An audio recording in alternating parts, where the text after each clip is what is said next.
जैसे त्रेता युग में प्रभु श्री राम जी के साथ महाबली हनुमान जी थे, जैसे द्वापर युग में भगवान श्री कृष्ण के साथ अर्जुन थे, वैसे ही कलयुग के अंत में आने वाले भगवान विष्णु के अंतिम अवतार भगवान कल्कि के साथ भी होंगे कुछ ऐसे दिव्य योद्धा जिनकी शक्ति और भक्ति से अधर्म का नाश होगा। कौन होंगे वे 7 सहायक? क्या वे आज भी जीवित हैं? और उन सभी का कल्कि अवतार से कहां पर मिलन होगा?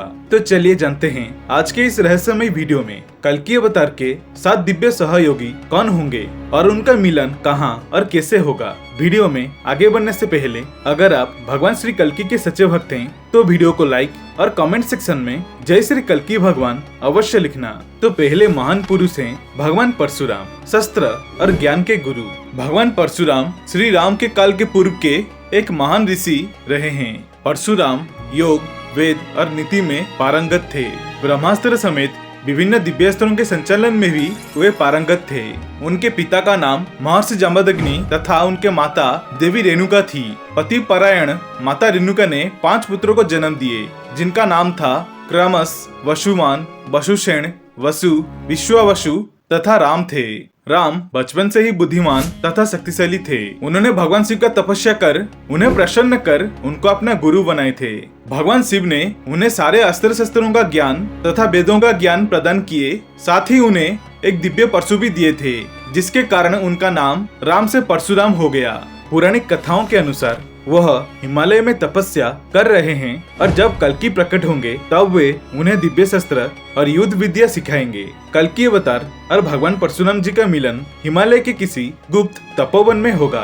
दूसरे दिव्य पुरुष हैं महाबली हनुमान जी, भक्ति और बल के प्रतीक। इस विषय पर हमने पहले ही एक पूरा वीडियो बनाया है, जिसमें बताया गया है कि हनुमान जी और कल्कि अवतार का मिलन कैसे और कहां होगा। उस वीडियो का लिंक डिस्क्रिप्शन में दिया गया है। हनुमान जी के बाद आते हैं महाभारत काल के रहस्यमय योद्धा अश्वत्थामा।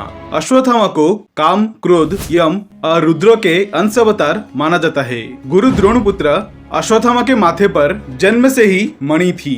अश्वत्थामा के माथे पर स्थित यह मणि का नाम शिरोंग रत्न था। युधिष्ठिर, भीम, सत्यकी और दुष्टदुम्न को कई बार महाभारत की युद्ध में हराए थे। वह एकमात्र योद्धा थे जिन्होंने घटोत्कच की राक्षस के सेनाओं का सामना किए थे।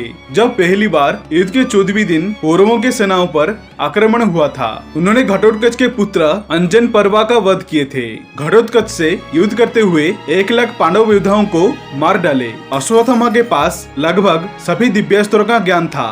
मन, वायु या घास के पत्ते जैसे छोटी वस्तुओं के माध्यम से घातक दिव्यास्त्र हथियारों को आमंत्रित करने की क्षमता उनके पास था।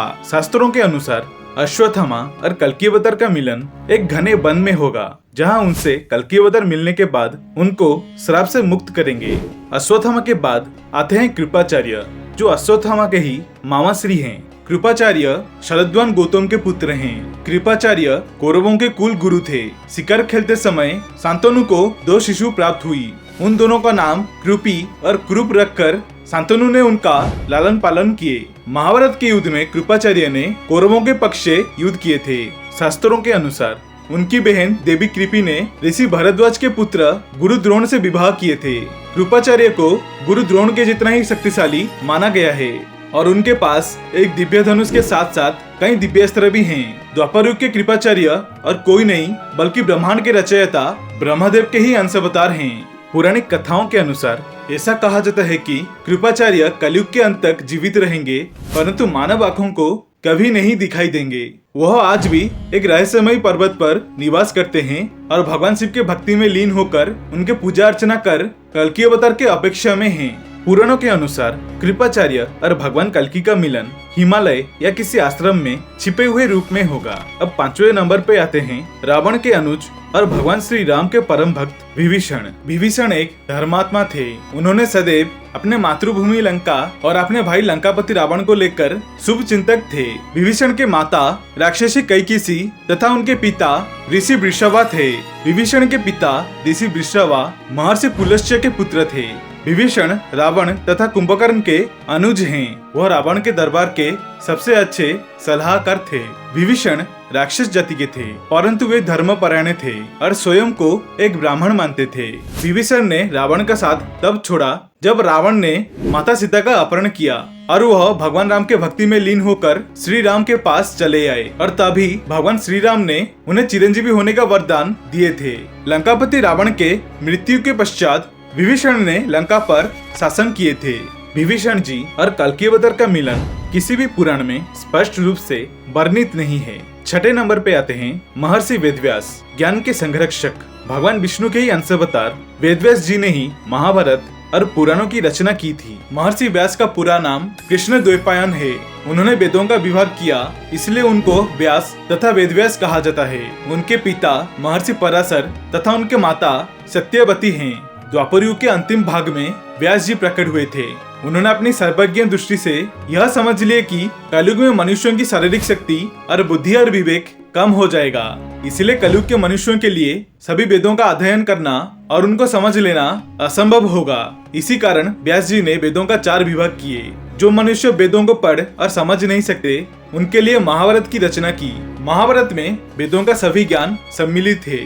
धर्मशास्त्र, नीति शास्त्र, उपासना और ज्ञान विज्ञान की सभी बातें महाभारत में बड़े सरल ढंग से वर्णन किया गया है। भारत भर में गुरु पूर्णिमा के दिन गुरुदेव के पूजा के साथ महर्षि व्यास की भी पूजा की जाती है। पौराणिक कथाओं के अनुसार वेदव्यास जी का मिलन कल्कि अवतार से गुप्त तपोभूमि में होगा, जहां वे ध्यान और लेखन में लीन माने जाते हैं। और अंतिम में आते हैं राक्षस राज वली। वली वही महाबली हैं जिनसे भगवान वामन ने 3 पग में ही सारा लोक ले लिया था और फिर उन्हें पाताल लोक भेजे। परंतु भगवान वामन ने उन्हें वरदान भी दिए थे कि कल्कि अवतार के समय वे धर्म के पक्ष में लड़ने के लिए फिर आएंगे, इसलिए वे भी अधर्म के विरुद्ध भगवान कल्कि के सहयोगी होंगे। असुरराज बलि भगवान विष्णु के महान भक्त प्रहलाद के पोते थे, जिन्होंने उनमें धार्मिकता और भक्ति की भावना भर दिए थे। बाली अंततः अपने दादा के बाद असुरों के राजा बने, अतः उनके शासन काल में शांति और समृद्धि की विशेषता थी। बाद में उन्होंने अपने राज्य का विस्तार किए, पूरे दुनिया को अपने उदार शासन के अधीन लाया और यहाँ तक कि पाताल और स्वर्ग को भी जितने में सक्षम थे।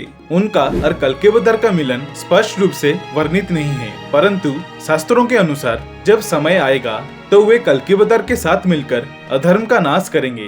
भगवान किसी भी युग में भक्ति और सत्य को अनदेखा नहीं करते। अगर आप निष्ठा और सेवा के मार्ग में चल रहे हैं तो एक दिन आप भी उनका दर्शन कर पाएंगे। यह वीडियो सनातन धर्म के पुराणों और मान्यताओं पर आधारित है। इसका उद्देश्य धार्मिक भावनाओं को जागृत करना है। आशा करता हूँ आप सभी को ये वीडियो अच्छी लगी होगी। अगर अच्छी लगी तो वीडियो को लाइक, शेयर और चैनल को सब्सक्राइब अवश्य करना और कमेंट सेक्शन में ओम नमः शिवाय, जय श्री राम अवश्य लिखना। देखने के लिए धन्यवाद। हर हर महादेव, जय शिव शंभो।